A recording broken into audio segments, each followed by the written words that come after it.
Welcome to St Martin the Fields and welcome to Great Sacred Music.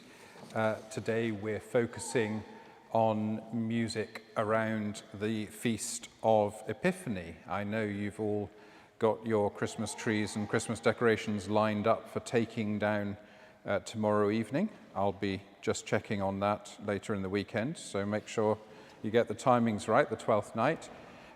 Epiphany means appearing, showing, or revelation. It focuses on the story of the Magi coming from afar to worship the baby Jesus. The story of the star represents the way God reveals the truth of all things, not just to Jews, but also to Gentiles. The story has shaped the way Christians think about other faiths, represented by the Magi themselves, and about science, represented by the Magi's sighting of the star. In both cases, with science and with other faiths, the story shows how our wisdom can get us to Jerusalem, but only revelation, represented in the story by the chief priests and scribes searching the scriptures and finding a line in the prophet Micah, can get us that short extra step from Jerusalem to Bethlehem, from the palace to the stable. Now, it's our tradition at Great Sacred Music to begin by singing a hymn together. If you have got one of the sheets that are available in the central aisle, you'll find on the inside, on page 2, As with Gladness Men of Old. Now, this was written by a gentleman called William Chatterton Dix. The most important thing you need to know about him is that he went to my school, Bristol Grammar School. The giveaway is the second name, Chatterton. The poet Thomas Chatterton died at the age of 17. How he became a well-established poet by the age of 17, I have no idea. But he died at 17, became the definitive romantic artistic figure, and a well-known figure in the history of Bristol. So more significantly, perhaps, about this hymn is a line you find at the end of verse 2, which talks about Jesus' manger being a mercy seat. Now, this is a comment that's also made in commentary on John's description in the fourth gospel, his description of Jesus' tomb, which has angels at either end, like the seraphim and the cherubim in the temple. And, of course, the mercy seat, going back to the Old Testament, is the Ark of the Covenant, the Ten Commandments, the embodiment of the covenant between God and Israel. And so this is a really interesting theological move for him to be making, because it's not a particularly normal move to make, is that Jesus' manger, Jesus' birth in that manger, is the fulfillment of the place of reconciliation between God and humans that Jews throughout the Old Testament period had always understood as being in the Holy of Holies in the temple, which contained the Ark of the Covenant, the Ten Commandments. So that's a really interesting, it's a bit niche possibly, but but William Chatterton Dix knew what he was doing, and he placed that really interesting statement at the end of verse 2, just so that you might easily miss it. We remain seated, the voices stand and lead us as we sing As with Gladness Men of Old.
Now, we're going to hear two treatments of the Epiphany from the 16th and 17th centuries. The first is by the interestingly named Jacobus Clemens non Papa, not a surname you hear too much these days, Dutch 16th century composer. Why was he known as non Papa? Well, it's the kind of thing people write dissertations about, but there are two particular views. One holds that it was jokingly added by his publisher to distinguish him from Pope Clement VII, who was also called Jacob Clemens. So Jacob Clemens, but not the Pope, not what you think. I guess an interesting reference today with the funeral of the former Pope. And another is to state that it distinguishes him from Jacobus Papa, a poet also from Ypres. So you can take your choice out of the two of those. Anyway, what we're going to hear is the magnificent antiphon, the Magnificat antiphon at the first Vespers on the Feast of Epiphany. Then we're also going to hear a setting by Lennox Berkeley of the 17th century poet Richard Crashaw's hymn for the Epiphany, originally written in 1646. Quite an interesting time to write quite a Catholic hymn, being right in the middle of the English Civil War.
In 1916, Herbert Howells was diagnosed with Graves' disease and given only a short time to live.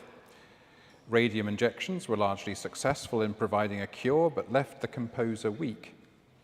In his convalescence, he wrote "Here is the Little Door" as part of a set of 3 written between 1918 and 1920. Its text is a tender poem by Frances Chesterton, the wife of poet and writer G.K. Chesterton, a rather overwhelming figure in his literary persona and no doubt in his more personal life as well, which partly perhaps contributed to Frances's obscurity as a writer in her own right.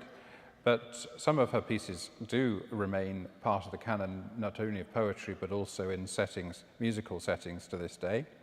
And in this poem, interestingly, gold is for a king, incense represents prayer, and myrrh means death. But what's different about this poem is that it suggests the gifts were genuinely for the baby, rather than symbolic of things to take place in Jesus' later life, which is the more conventional way of reading the story.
Well, it's time for us to sing again, and we're going to sing a classic Epiphany hymn written by J.B. Monsell, an Irishman who moved to England, whose son died on his way to the Crimean War.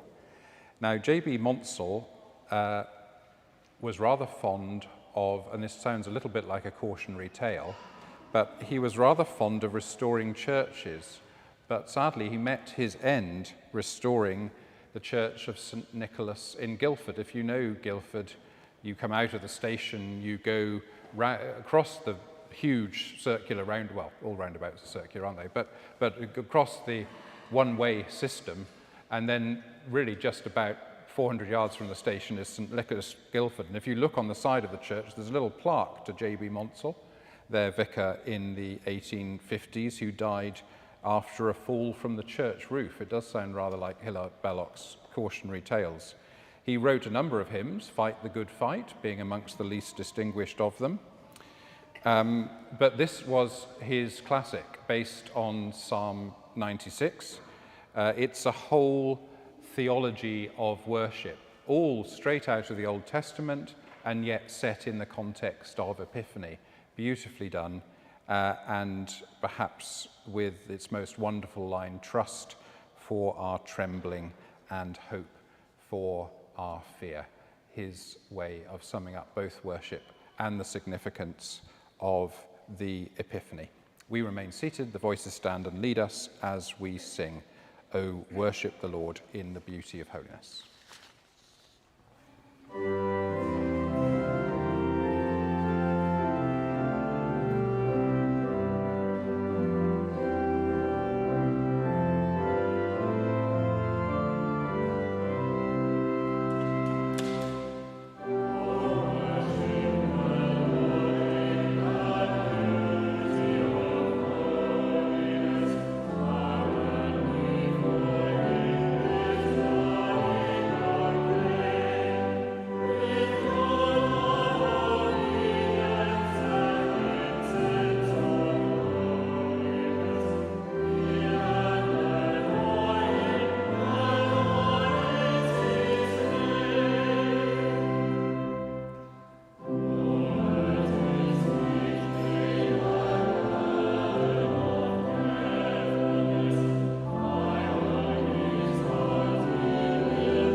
Well, we're coming towards the end of Great Sacred Music for this Thursday. I hope you've enjoyed yourself. If you have, there are multiple ways to make a gift, a donation as you leave, or if you're online, multiple ways to do so online, whether QR codes or visits to websites or swiping of cards or even cash. All things are possible. You'll be pleased to know that Choral Classics resumes after its winter break this Sunday at 3:15. That's our partner event that takes place on Sunday afternoons, very much the same format. And the next Great Sacred Music will be this coming Thursday. We're going to finish with a piece by C.H. Parry, words dating from the 15th century. And what Parry is doing here is, there's always an argument about this time of year, usually 2 weeks ago, when some newspaper makes a big reveal. And the big reveal is that, did you know there was a pagan festival about the same time as Christmas and Christians took it over? And I think everyone's supposed to be just like horrified. Well, yes, sure. A lot of Christianity took over what it saw as the best of the traditions that it found in the countries that it came to. But Parry has a much more benevolent approach to this. In this piece, he's really blending the Yuletide tradition with the other traditions of the winter, of the Christmas winter, notably Candlemas, for example. He's kind of blending them together as one whole. He's not bothered by Christianity being the important thing and paganism being the bad thing. He just is happy with the whole winter tradition, all embraced by the Christian faith. Interesting man himself. This might be too late for some of you to think of doing, but when he was a schoolboy at Eton, he did his bachelor music degree before he left school. It's a bit late for some of you to think about doing that, but you might want to think about it. It's certainly an impressive way to begin your musical career. He studied composition at Oxford and eventually became director of the Royal College of Music and professor of music at Oxford. All this lies ahead of you. Thanks for joining us.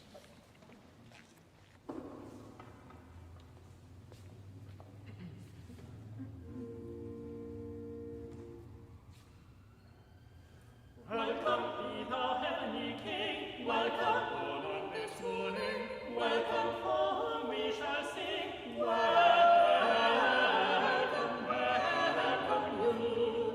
Welcome, be ye Stephen and John. Welcome, innocents everyone. Welcome, Thomas, martyr one. Welcome, welcome you. Welcome, be good New Year. Welcome, 12th day morning free. Welcome, saints,